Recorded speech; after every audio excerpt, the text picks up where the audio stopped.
whispers and rumors that don't get reported. Stories I write that are often distorted. Got my notebook and pen, and I'm ready to listen. Tell me the truth, I'll consider your position. I've seen killers with eyes so cold and dead, and others go to prison because of what someone said, rotting away for the rest of their lives, leaving a hole here on the outside. Things are sad here on earth, and it's no wonder why, when you consider the sociopaths who remain in charge. It's me who sees the system for all its flaws, and I usually start with the probable cause. My right hand is reading the probable cause.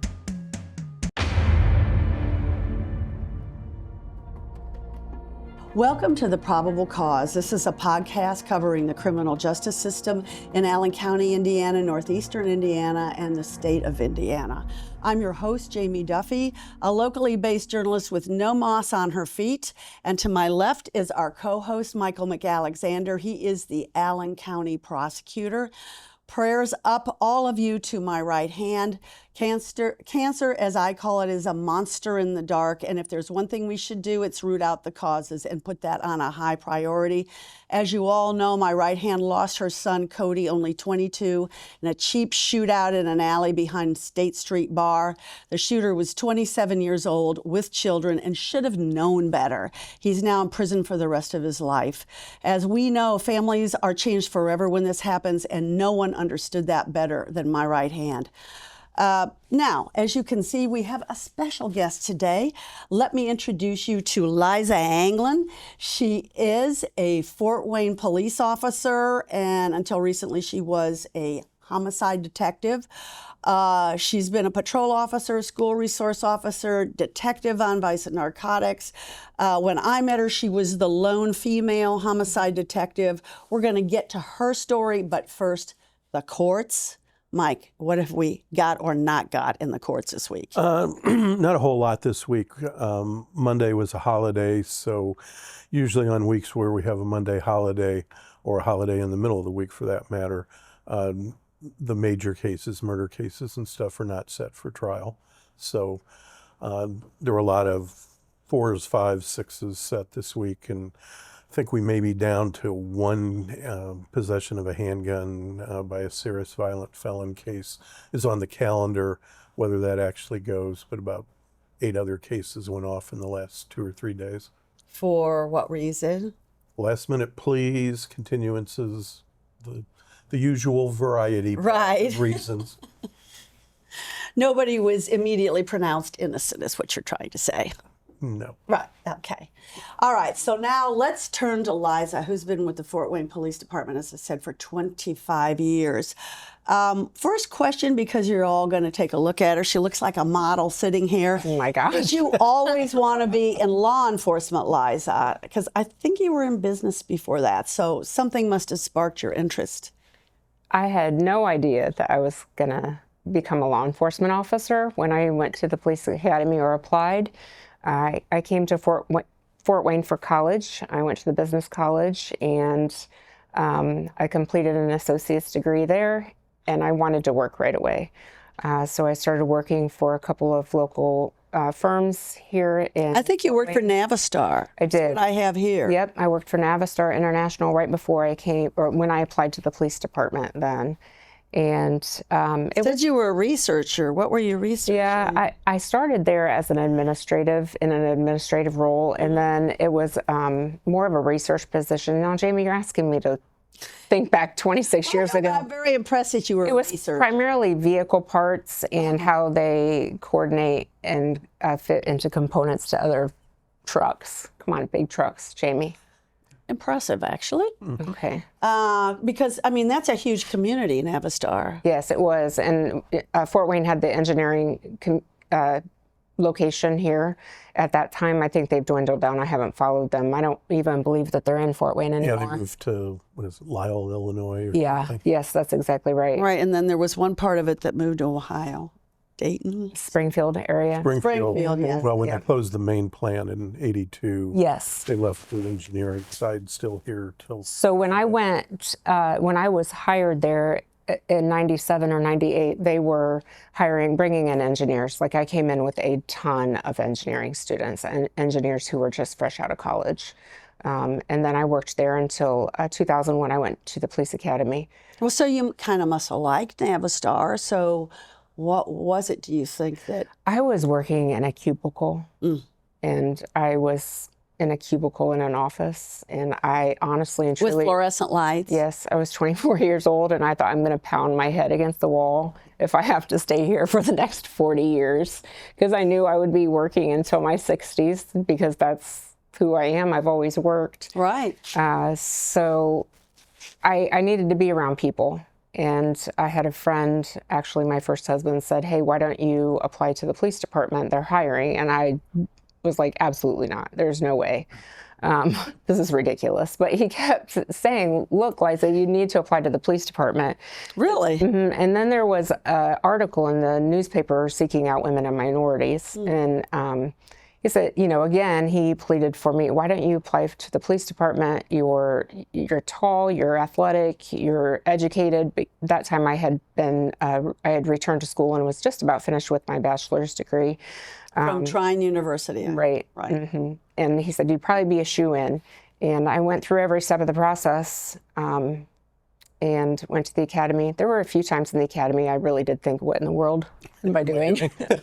Was that when you had to do 50 push-ups in 10 minutes? Honestly, the strength part of the academy was fine. It was the running portion of me. I thought I was going to die every single time. How far did you have to run? Too far. I mean, running is terrible. I don't even know why people run, to be honest. There's something wrong. I see people running and I just want to ask if someone's chasing them. Are they okay? Well, have you never had to run in your 25 years? Oh, I did. Yeah. Oh, yeah. Chasing the bad guy. Yes, of course. Running is important. Don't get me wrong. It was just not a favorite of mine. I got you. I enjoyed the strength portion of it and, you know, the defensive tactics. And I did enjoy the knowledge, the classroom work and things like that. But I ended up graduating the academy, and I remember my first day as a rookie getting into a police car. I'd never been in a police car before. Really? And my first training officer was now Deputy Chief Carrie Haywood. Oh, yeah. And I remember sitting down in the car saying, wow, I've never been in a police car before. And I really think that he just looked at me like, oh gosh, this is going to be a long month. You know, Haywood's born and raised in, you know, Fort Wayne, and oh man, but he was an excellent first training officer. What quadrant were you in? We were southeast on second shift, and it was... Nothing happens during that. Honestly, it was so fun to work with him because he really just had community policing from the beginning, you know, just because it seemed to me like everywhere we went, folks knew who he was, and that was unfathomable to me in a city this size to think, wow, so many people know who you are. And he was just great with people. And just a quick story, I remember one time we went on this call and it was an alarm.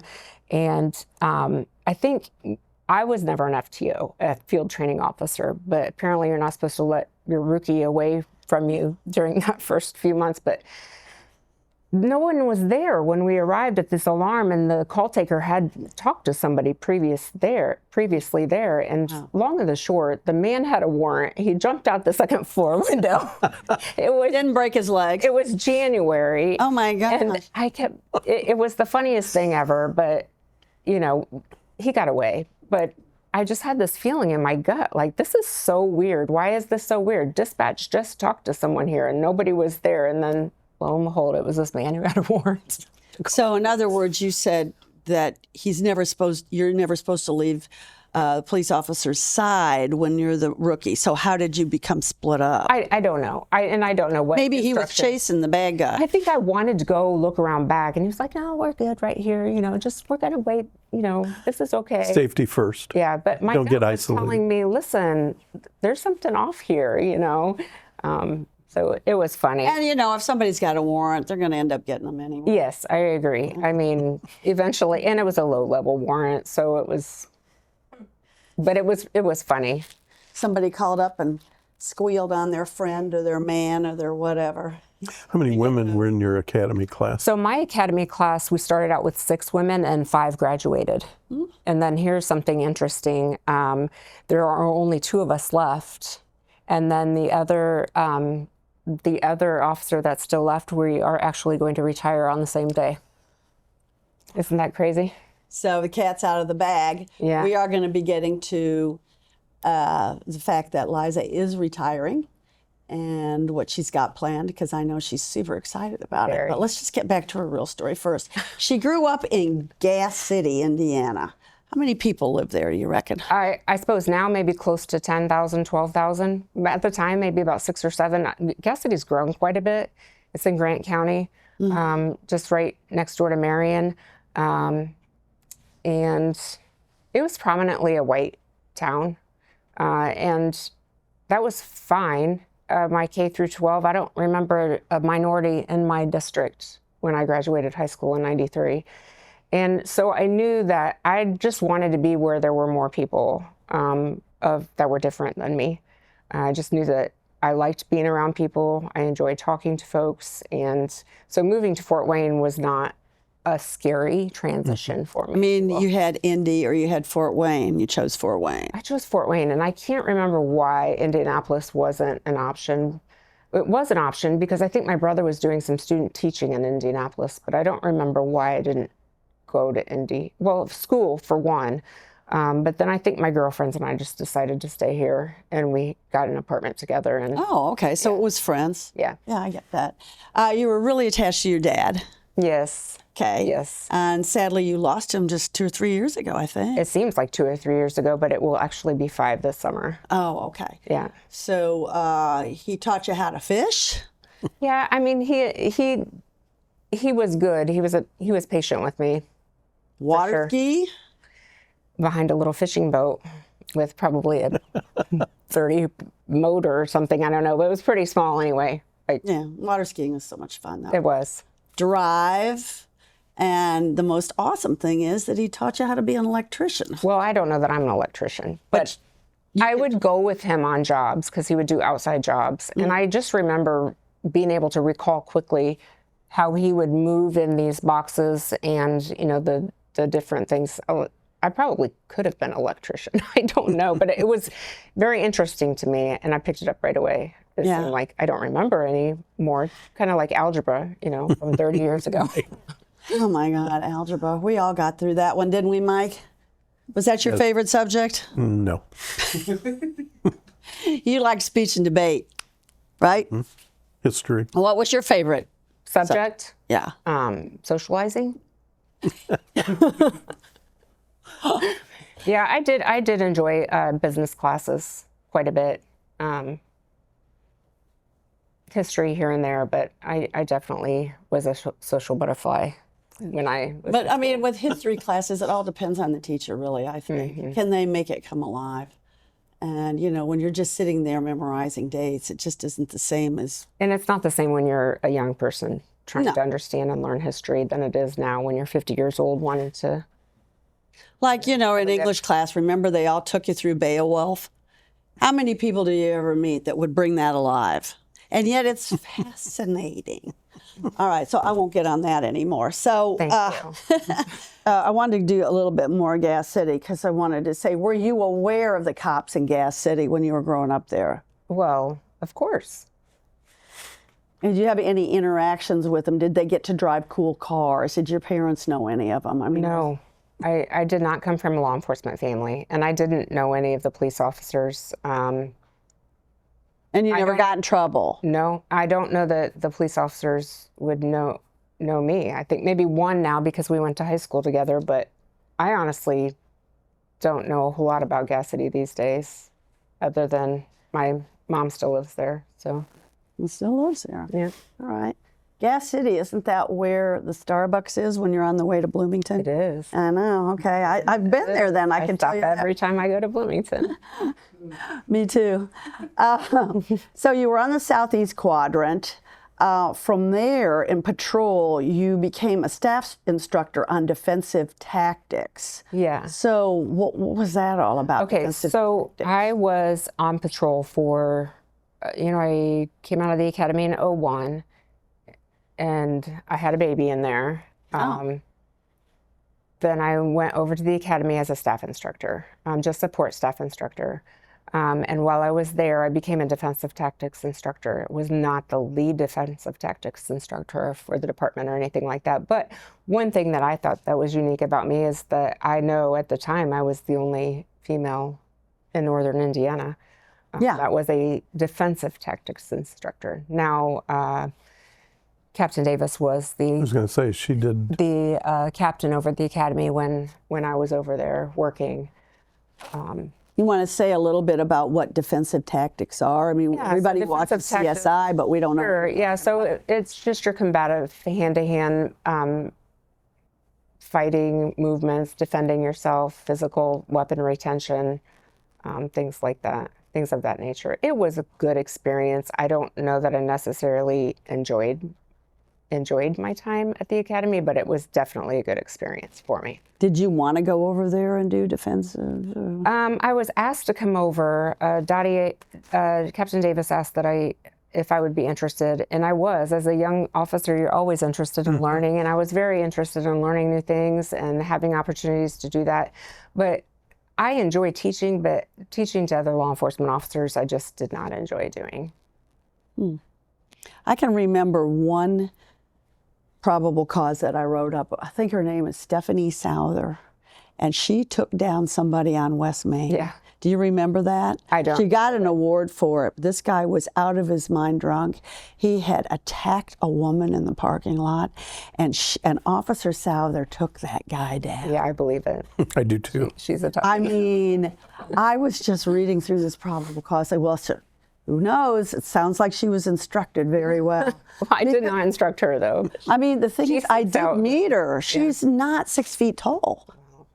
Don't let people into, you shouldn't judge people by their looks. I was going to say, I was inspired by that. I look very nice too, Jamie. Being 5'1", and never thinking that I could ever be, I'd be too scared. But anyway, you went as a school resource officer after that for 7 years. You were at Wayne and Northside High Schools, L.C. Ward Education Center, also elementary and middle schools. So my question is, again, did you want to do that? And did you have a favorite age? So after I was an instructor at the academy, I went back to patrol for a while. And then that's when I had a short stint in vice narcotics that it sounds like you'll talk about in a little bit. But I had another baby in between there. And then I went to become a school resource officer. So if you would have asked me when I started law enforcement, if I ever wanted to be a school resource officer, I think that was the furthest thing from my mind. Never in a million years. No, I don't want to go work in a school. I believe I was asked to come to vice narcotics very early to work undercover. No, I didn't want to do that either. I wanted to work on. Oh, they wanted you to work undercover. Yeah, I wanted to work patrol on the road. But I did go to the school because it was a nice, the schedule was really nice raising children. And then I was a single mom there for a while. So the hours just wrapped around really nice with my children while I was raising them. So did you have like a favorite age? Was it the little kindergartners, or was it the high school kids? I always had a soft spot for them too, because I've been a teacher. I did. Middle school students are exhausting, I think, but I think that's a tough time for them too. I stand by that middle school is the most influential age for students. That's just my personal opinion. I think by the time they get to high school, I think that their decisions are already made. They already have lots of times they already have their groups of friends that they want to interact with. And middle school is an extremely influential time. And being a resource officer was very unique in that we were trained specifically in a model where you educate, you do some basic counseling with students, and then enforcement, obviously, because we're law enforcement. So we have had a very successful program. I do think we were recognized nationally while I was a resource officer. Yeah, you were. Well, in Ward were kids that already had some problems, either in school or in the juvenile setting. So it was a tougher group to. Yeah, and Ward, I actually really enjoyed working at Ward. It was extremely exhausting. but Ward is the alternative school. It's not even called Ward anymore. I don't even know what it's referred to, but it was where the district had classes for students who were expelled from their main school. And so there were challenges with the students that were at Ward, and they were 6th grade through 12th grade. So there was quite a variety of students there. And then once they're at that level, of course, we want to try to deflect them from the criminal justice system and help them stay in school unless it was something blatant that needed, law enforcement reaction to it. But a lot of times there was a lot of negotiating involving with the students, to try to get them to behave better, or try to understand what the root problem Or maybe was. come to school. And come to school and hey, let's get you back in the classroom. So that was really good as far as learning negotiation skills, because I was a hostage negotiator on our crisis response team for a period of time. Got that. And I think that was very, very good, because I think if you're going to negotiate with someone, I think juveniles are the hardest to negotiate with, just because you don't know what their mindset is. Whereas an adult, you kind of have an idea of what kind of person you're talking to. But juveniles, But did you ever feel like you had to bring in extra law enforcement in any of the cases, any of the kids, especially at LC Ward? Sure, there were times where there were times when extra law enforcement was necessary to be present. I just think you guys can have such an impact on those kids. I think the school resource officer program is hands down probably one of the best community-based programs the police department can have. Yeah. So then after that, you spent 7 years doing that. Then you moved to vice and narcotics. Well, narcotics was prior to being in that. Oh, it was? And I was only in narcotics for about 90 days. They did temporary assignments in narcotics. And I went... What, to see if you liked it or not? Well, I went as a uniform officer. So I think the idea then was to give uniform officers the understanding of how felony cases worked, because you could do that. You could pick up a case from the beginning and then see it through to the court, right? And then have an understanding of how vice narcotics worked. And it was a very good experience for me. Now, Sergeant Mitch McKinney did a lot of my training during that time, and he did an excellent job. I had a really good understanding of vice narcotics once I finished that 90 days. And yet you didn't elect to stay. You didn't want that post. No. No. Was it a lot of surveillance? From a uniform standpoint, not necessarily. So, okay. Had you stayed, though, and if you'd gone into undercover, it would have been... Most definitely. Yeah. Most definitely. Undercover, it would have been what? More surveillance. Yeah. Well, I can remember, he's now Captain Tim Hughes, saying that they drew from all the units to work on a homicide. You were on there too. And I really turned to vice and narcotics because of their surveillance capabilities. That's true.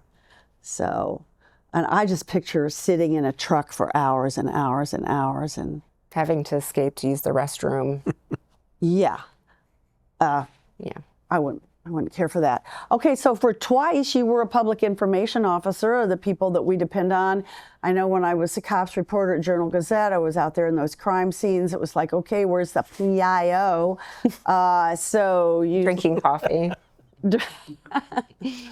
Trying to get you could see they were trying to get the story together before they stood in front of the mics too. Accuracy is a goal. Yes. Yeah. And it's hard to find out on the scene in the first hour. Of course. Right. And 6 hours. The other thing is they used to be asked the same questions over and over and over again, which after a while, when I spent 5.5 years doing that, I used to lose patience too. So, it's like, how many times are you going to ask that question? Not that I don't love my colleagues, but. And I only did that on a part-time basis too. So just having like a pager, I was on call, would go out after hours because After hours? Yes, because Mike Joyner was our full-time PIO during that time. Right. And actually Raquel Rodriguez also, I believe. Yeah, and Mike did a great job. I miss that guy. He was a hoot. Yeah. So then, okay, so did you actually want to be a PIO? Because that's a lot of pressure standing there. And there are so many things I don't remember how I got a part of it. Obviously, if I didn't want to do it, I wouldn't have done it. Right. Right. So do you feel when you're a police officer with the FWPD or any agency that you need to pack your resume a little bit, or I'm the type of person where I always want to learn, and so having that experience was excellent for me. I enjoyed doing it. Clearly, I thrive working in intense situations, and yeah, we're going to get to the intense situations.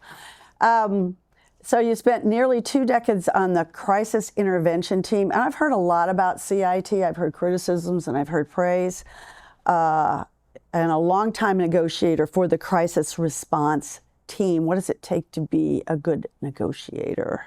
Listening skills. Mm-hmm. Give us a scenario of when I'll tell you what the press faces. Okay. The SWAT team gets called out. Mm-hmm. They're surrounding the house.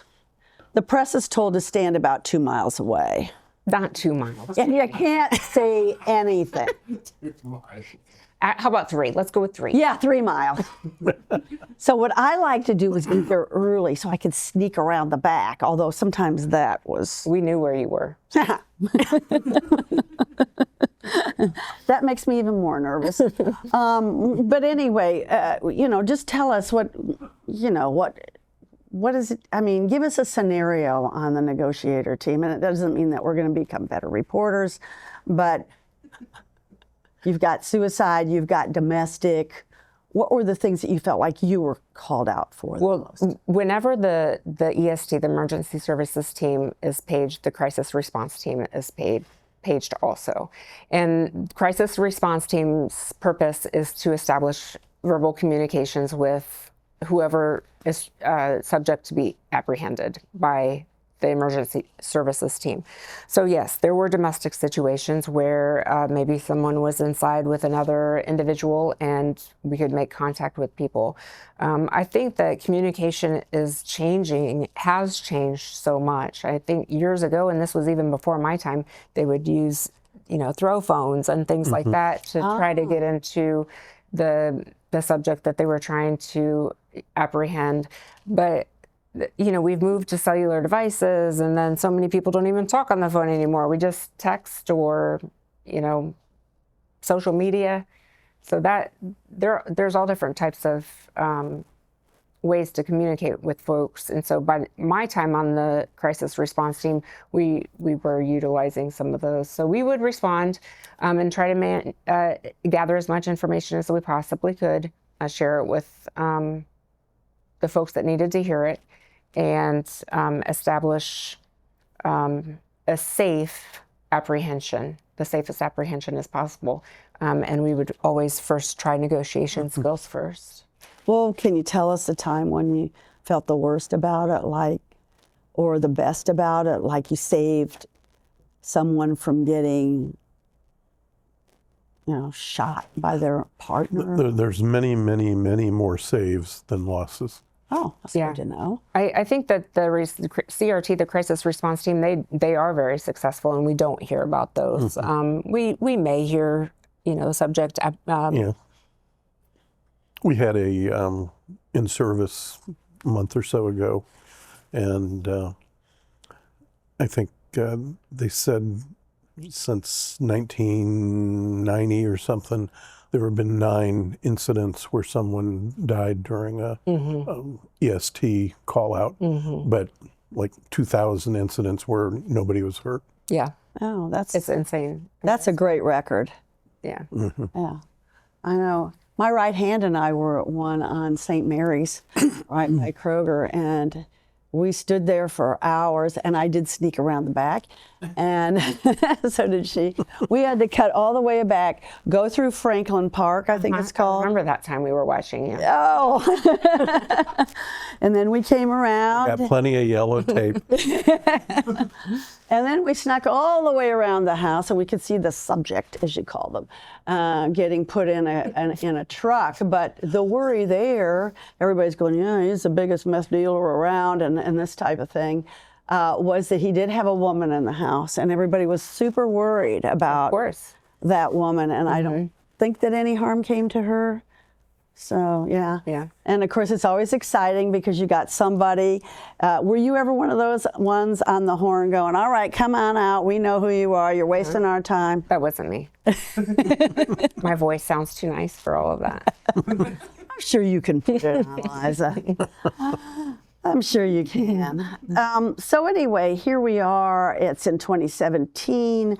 After transferring to the Detective Bureau, Police Chief Gary Hamilton asked Liza to move to the homicide unit. So was this something you sought, or did it come out of the blue? So I transferred to the Detective Bureau in January of 2016. Oh, And then shortly after that, I became a part of a homicide team. So I did call outs. I went on call outs as a support detective, but I was on second shift. I was working B shift during that time. And I always say that B shift detective work gives you the best outlook of what kind of cases come in, because B shift is typically busier than day shift. And you want to say what hours B shift are for people who are yeah. So second shift detective work was like 3 to 11:30. Yeah. Yeah. Heavy duty time. Okay. So I would work all types of cases, crimes against persons, your sexual abuse or batteries that resulted in felonies, armed robberies, shootings. So it wasn't just one specialized area. Whereas on day shift in the Detective Bureau, you typically work one specialized area. You work in homicide, you work in domestic violence, you work in property crimes, and primarily that's all that you see and work on. So I was working on second shift. I was a part of a homicide team already.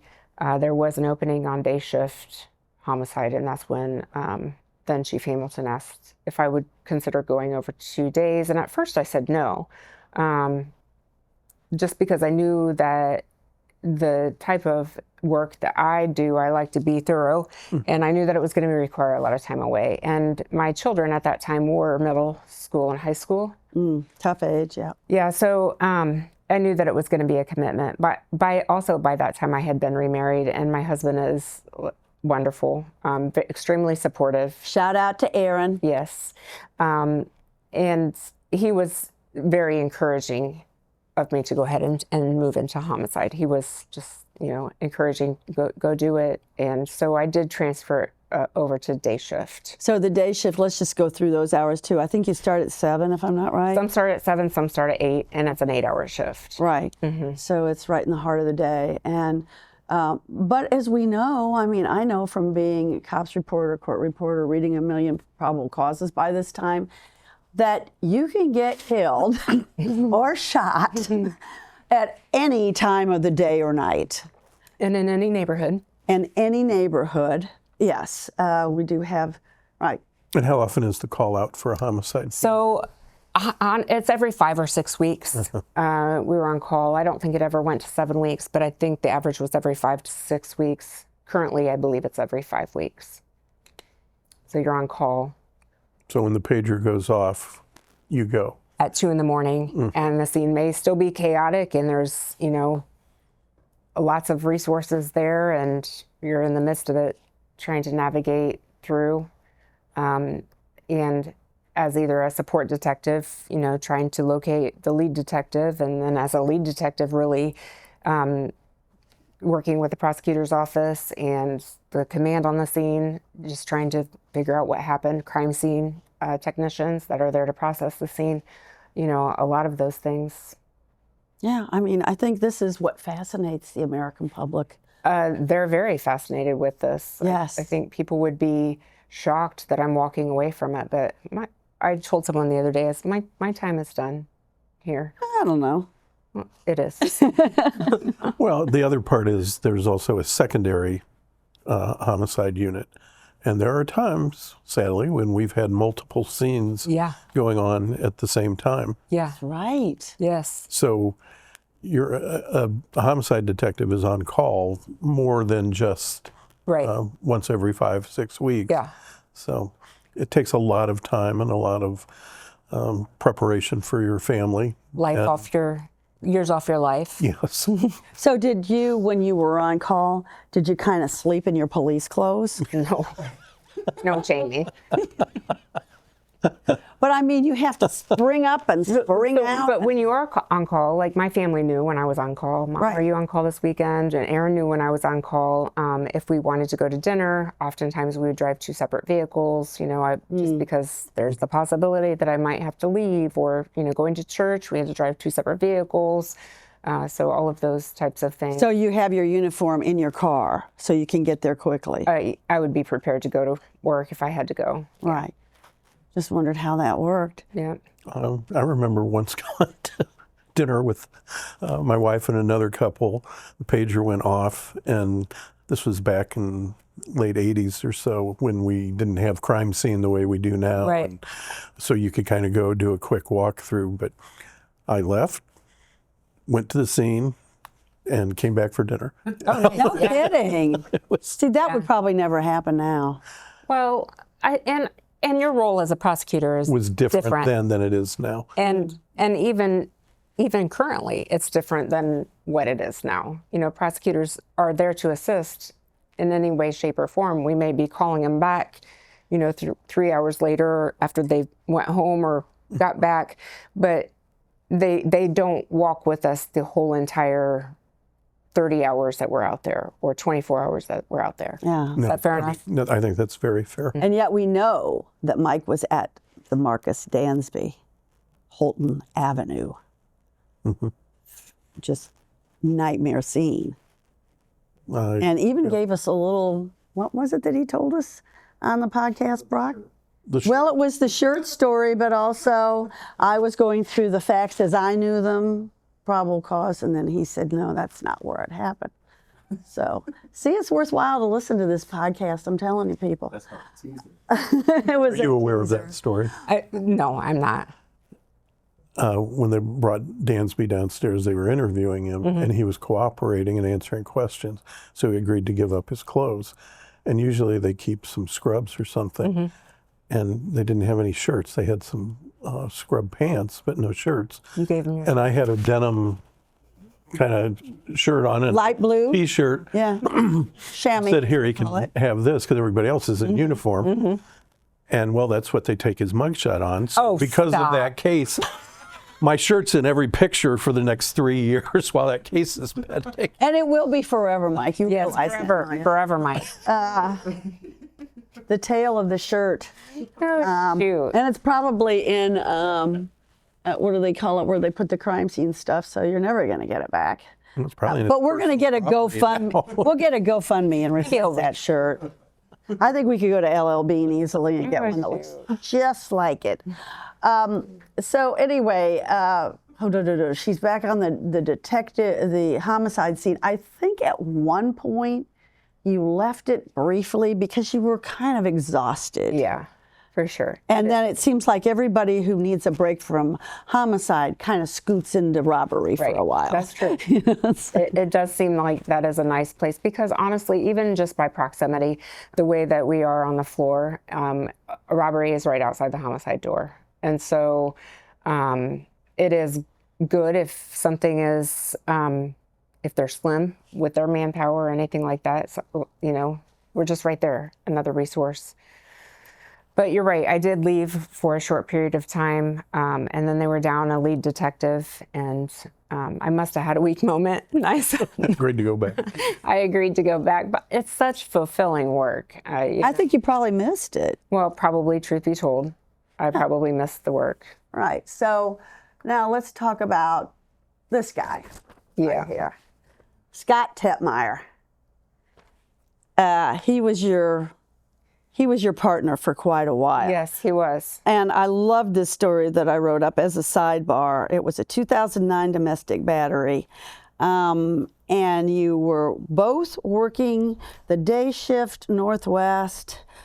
You were pretty sure that a woman was getting battered. Yeah. Tetmeyer said the two were clearing a house after a burglary. Yeah, I think it was a domestic dispute because the woman and the perpetrator were inside a bathroom inside the house. So you thought it was a domestic. He thought otherwise. Yes. So this is the part I love. That was like a movie scene. Right? It was like a movie scene. They're both standing at the door. I had my back on. I had my hand on Scott, like just to let him know I was there. Right. That's my story, and I'm sticking to it. Scott says I was shoving him. Who am I going to believe? All right, so Tetmeyer says, I was going in as lead. I felt there was a good possibility the bad guy was still in the back. And he was. Guns drawn. All right, get that? Guns drawn, just like she's got on her hip right now.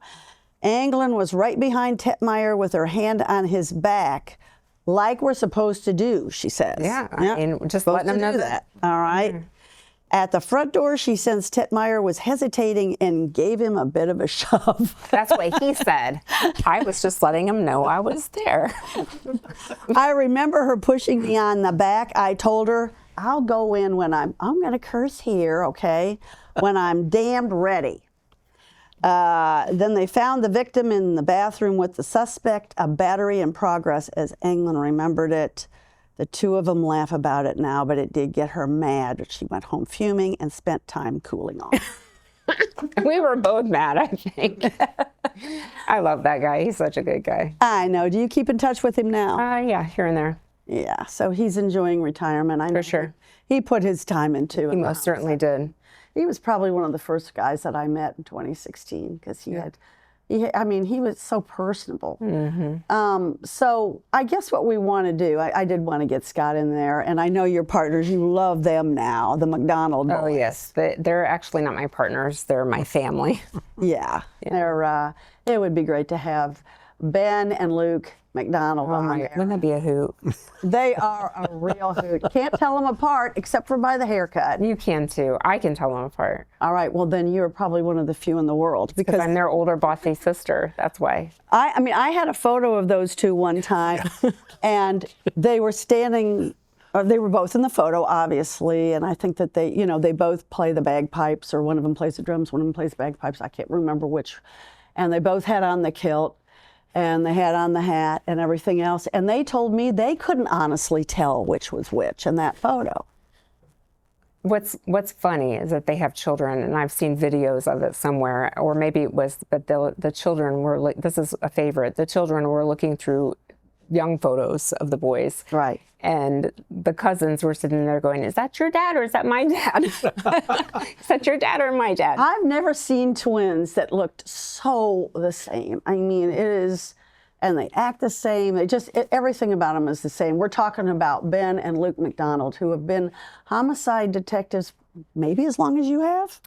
Just not quite as long, but they weren't far behind. Yeah. Yeah. So we'll show a picture of those guys too. Anyway, so now I want to ask you this. You have to tell us what it's like to come upon a scene with a body full of wounds. I mean, or some of the things that you see, Liza, are things that we will never see in our lifetimes, and we don't want to.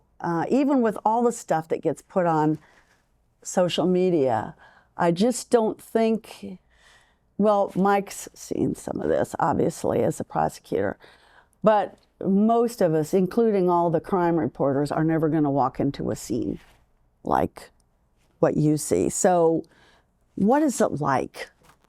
I think you prepared something even for that. Yeah, I did. And I think that I am going to refer to my notes. Go ahead. What it's, you do have to have a level of integrity, responsibility. I do think that it is probably one of the most honorable things that you can do for a deceased victim is to work a case thoroughly from beginning to end. Even in some of the young children cases that I've worked. Malachi? Yes. Even for some of those young cases, people would say, I don't know how you do this. You've had children. How do you even do this? But honestly, it was motivating to me just because those children and adults, any person who is a victim of a homicide, deserves to have the dignity to have their case seen from beginning to end. They are a person. There's somebody's sister, there's somebody's daughter, somebody's husband, son, Mother. And if this were a family member of mine, how would I want that investigator to be handling that particular situation? So it's not necessarily that I sought out to be numb, but because I never really wanted to become a hardened person. I always wanted to stay feminine. I always wanted to stay, have a heart and be compassionate. But you do have to be grounded and have discipline in knowing that this is a time that we need to investigate thoroughly, and you just move through it. It doesn't mean that you aren't sad for the situation. It doesn't mean that when the situation is done or you've got some time to think about it, that it's not, I would think exhausting. that it might enter your dreams, some of the things that you see. I feel like I've been protected. I mean, I've got a strong faith base. I don't know if you really want to get into all of that, but I feel like I believe in my heart that I've been protected. Did you always have that strong faith base, or did you seek that out once you got into this? No, I was raised in a Christian home, and I always had a strong faith. Maybe not always acted like that, but I mean, when push comes to shove. It never left you in there. Correct. It actually became a shield for you in a way. Without a doubt.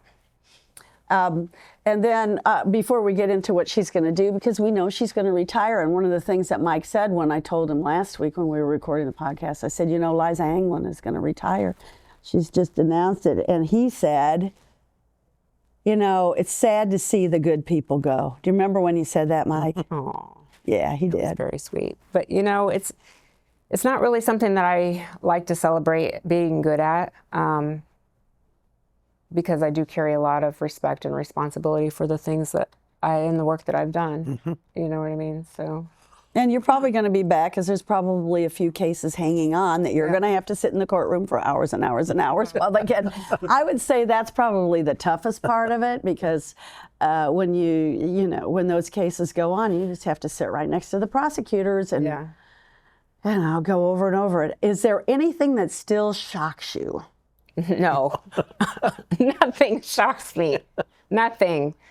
There's a lot of, you can't make this up. I still say, what is wrong with people? Because really, what is wrong with people? I'm glad you got into that, because I do have a rant on what's wrong with people. We're not going to do that right now, because now we want to go on to something positive, which is what Liza, during COVID, I think she needed an outlet. I can't exactly, I'm not a shrink, so I don't know why. But she took up quilting, and she's now like this master quilter. So Am I a master? I don't know. I know you're, you remind me of the French women who learn how to sew, and then they can. I know, Mike's going, oh, here she goes again. But what they're so good at is making things fit correctly. I'm not a tailor. I don't do apparel. But don't you make your own stuff sometimes, like jackets and things? Well, I have, but Yeah, I think I saw something on social media about that. Okay. But anyway, first of all, who are you going to go work for? Because I know it happened so quickly. yeah, it really did happen quickly. I'm going to go work for Riley Blake Designs. They are a reputable textile and fabric manufacturer based out of Utah, and I'm actually have a remote position here in Illinois, and Indiana are my territories. That's a lot to travel, but never mind. Ask me in 3 years, but I think right now I'm very excited about it. I'm actually over the moon excited about it. All right, so what are you going to be doing as, is it fair to say sales rep, or what exactly is the I title? believe account executive is the proper term. That's nice. I like that, account executive. Yeah, I like it too, actually. So I have a lot to learn, so I may not even have all of the things accurate.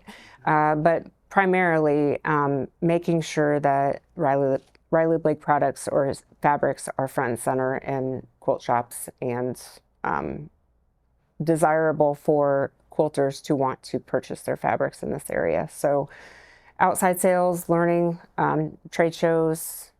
You're going to be busy. So how many stores, shall we say, or there might be, is it like part of a store sometimes where you can go into that section, or are they standalone? Not necessarily. These are probably primarily standalone No kidding. locations. Standalone. You know, some shops may be actually machine dealers also, but primarily in the textile industry. Right. So how many are there in your 2 states? That's a good question. I'm going to say maybe 250. Oh my gosh. In both that's a states. lot to visit, you know, and a lot Don't to... be a Debbie Downer. No, I'm not going to be Debbie Downer, I promise you. I think it's just like 250 stores, but the way you're so happy about it. I mean, your enthusiasm rubs off. Well, first of all, I don't think that it's going to be an easy task by any means. I'm not looking at this as a retirement job. This really is a second career for me, and I'm very excited about that. When I got into law enforcement, you know, you've got your pension in 20 years, right? I thought, well, in 20 years, I want to figure out something else to do. But that came and went, and I never really knew what that was going to be, you know, and a few years ago, I thought, well, I'm just going to, I guess, ride it out until I'm tired of working, you know, with the police department. And like you said, I did get involved into, I needed a healthy hobby. I needed a healthy outlet is where I was at. Because you can only exercise so much. You know, you can only, the kids were getting older. I just needed a healthy outlet. But how did you wind up with, is it sewing, quilting? So I have a friend who's an art teacher in an Indianapolis school district. And every so often she would do these retreats for women where she would actually do art projects, all different kinds. I mean, you might be working with clay, you might be drawing something, you might be working with paint, but she would actually teach.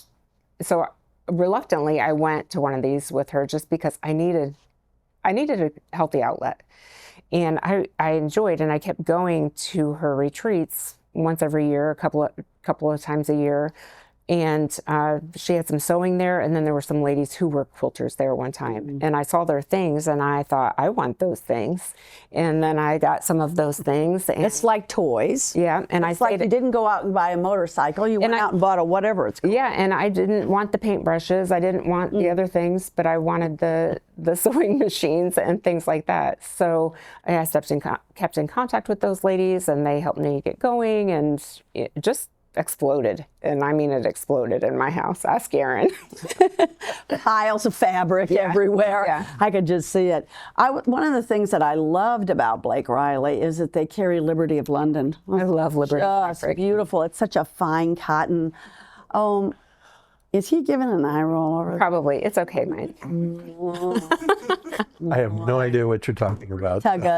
All right. So, I mean, more power to you, Liza. And, you know, Thank you. I know we're going to see you around the courthouse, so it's, we're going to keep in touch because it could be that, you know. You can't get rid of me that easy. I know. Anyway, I do have a rant. I've already warned them. So I'm going to go into it, unless I've left something out of your career, because I want to make sure I cover everything. I don't think so. Mike? Maybe. All right.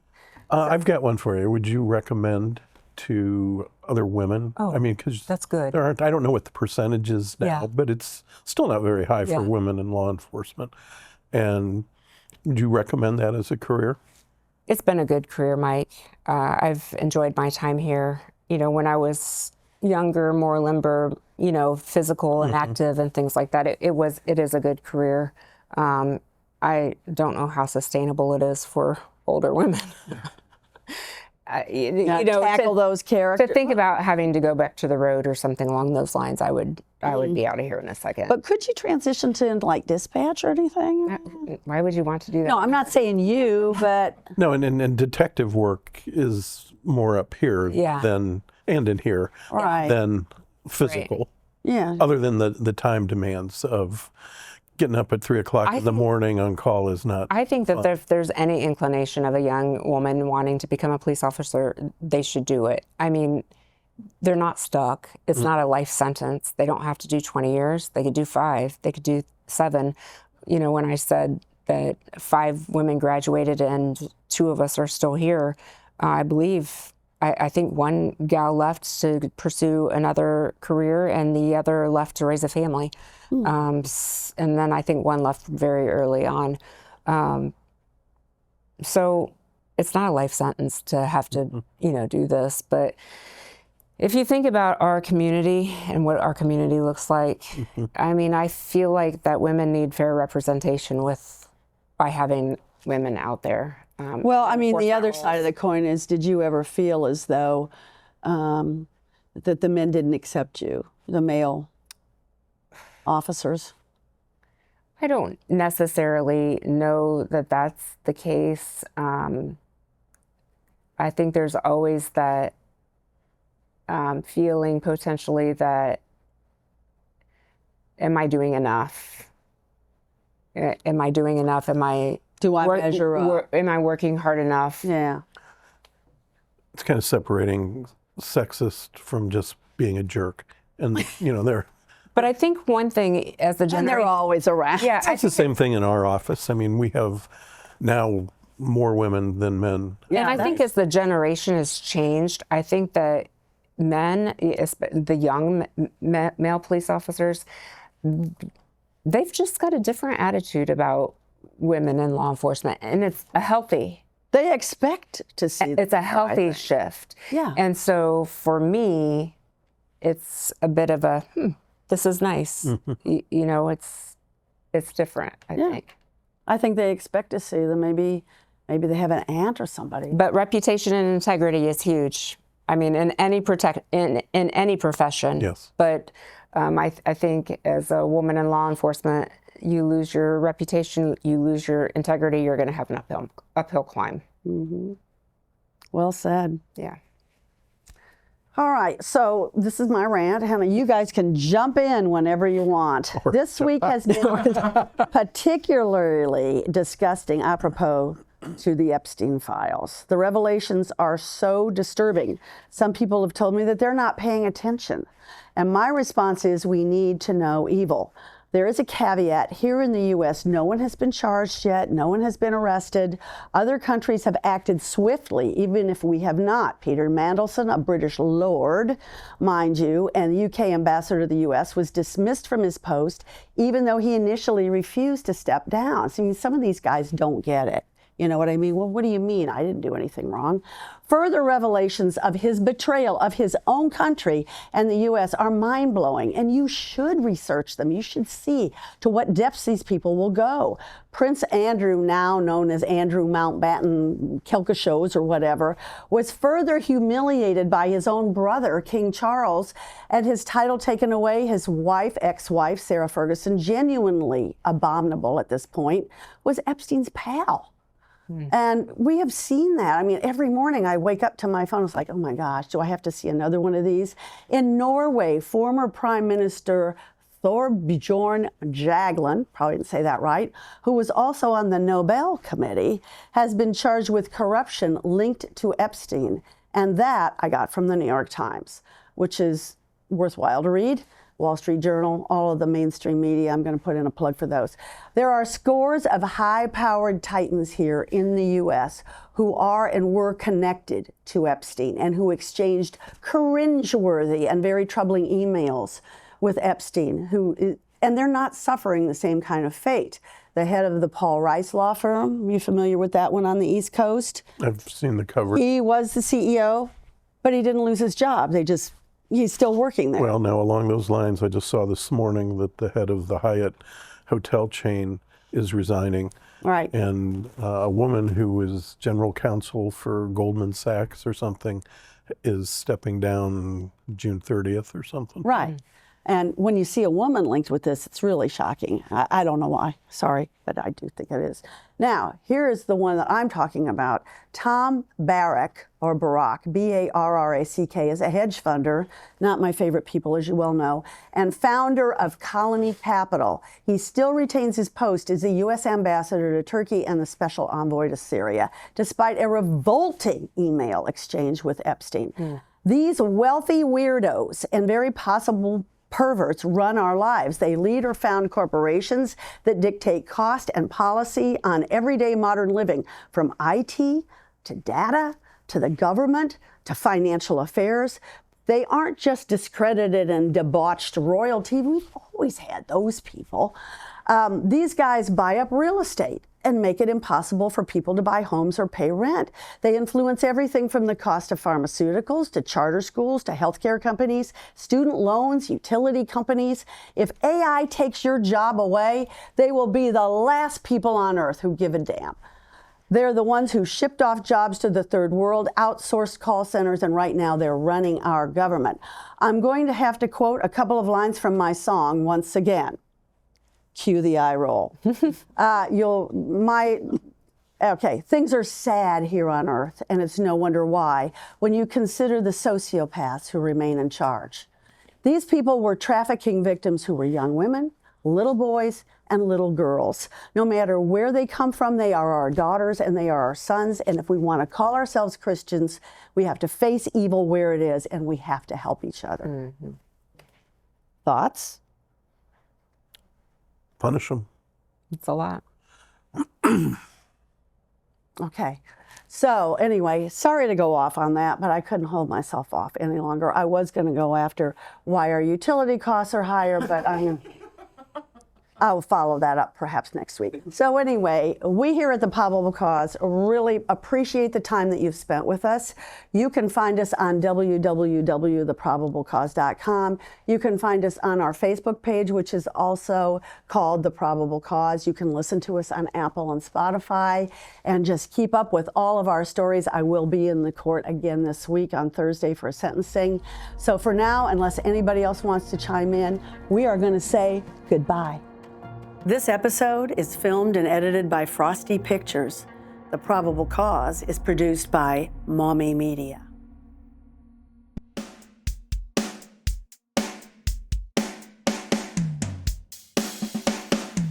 Worried when I crossed the Michigan line, a cop from Steuben County waiting on I-69. A headlamp went out while he pulled me over.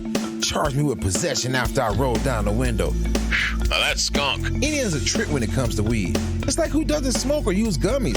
Your grandpa, your brother, your rich friend from school? Hell, throw in the whole courthouse and my attorney too. It's time those assholes change these stupid laws. It ain't worth the paper for a probable cause. Sitting on a bar stool in my usual place, this guy next to me said he was looking for some cocaine. Well, I just sold him an 8-ball with a little piece off for me. But my buyer was a cop? Should have known he was a creep. So I'm a dealer, right? You gotta be kidding. It's a rich man's drug. I just take it because I'm injured. 8 years in Westville with a monkey on my back. There's more drugs in here than you can shake a shank at. One dirty drug test, man, this system's flawed. Undercover screwed me in my probable cause. Street crimes never did me no favors. I'm hooked on Fetty. I'm a junkie, not a felon. Told that son of a bitch on the way to lockup. I can't seem to shake it. I need help, not mocking. What do you want from someone who's been through the system? Drugs all through the house before mom and dad went to prison. Throw me in jail and give me a fine? Someday I'll be dead and away from your kind. Now I'm at the courthouse in front of a judge. Can't say my public defender cares for me much. Crimes are committed on both sides of the law. God help me now with this probable cause. C shift never gets old. Anything can happen when you're out on patrol.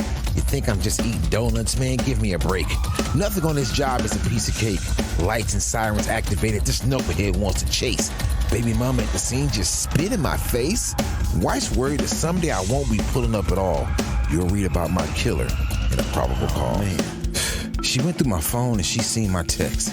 I told her forget it. It was just my ex. She took a swing and knocked me flat. Man, I went wild and hit her back. Judge slapped me with a no contact order.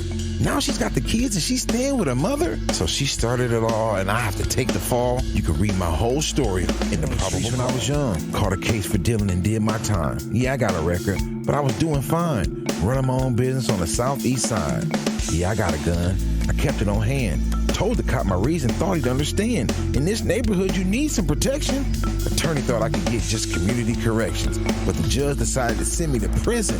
Can't get ahead no matter how hard I try. Read the probable cause, it'll make you cry. Whispers and rumors that don't get reported. Stories I write that are often distorted. Got my notebook and pen, and I'm ready to listen. Tell me the truth, I'll consider your position. I've seen killers with eyes so cold and dead, and others go to prison because of what someone said, rotting away for the rest of their lives, leaving a hole here on the outside. Things are sad here on Earth, and it's no wonder why, when you consider the sociopaths who remain in charge. It's me who sees the system for all its flaws, and I usually start with the probable cause. My right hand is reading the probable cause.